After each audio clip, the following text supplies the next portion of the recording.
За Испани, Франц, Португал тог байхгүй гинэ. Тог тасарсан гин. Тэгээд одоо бит хоёр эндээс газ авчин газын плитгээ ажиллуулад газын дээр хоолоо ийн. Ашгүй энэ бензин өгдөж байгаа газар нь энэ газар ажилладаг болохоор ажиллаж нь бусад газар ажиллахгүйсэн. Тогаар ажилладаг газрууд нь. За ямар ч байсан бензин авчна гэдэг чинь их том ажил ахгүй юу? Тэгэхгүй бол одоо тэгээ юу болсон юм болоо? Ямар ч байсан бит хоёрын мэдх юм бол Франц, Португал, Испани тэггүй.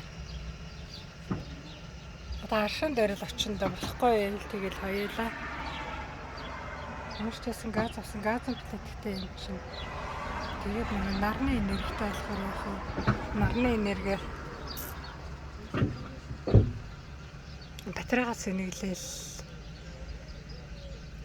яаж болж л юм л жоохон юм заавал бензин нэг ихэсэн болохоор тэгээд жоохон бензинээ дөрөвтөр авчлаа. Одоо тэгээд цаашаа явна да.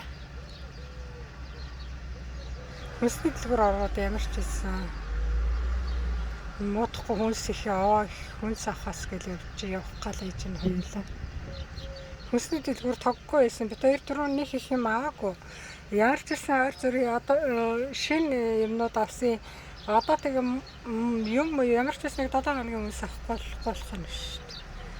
Тэгэд одоо хүнсний дэлгүүр явахаас гэл яаж явах гал ээж.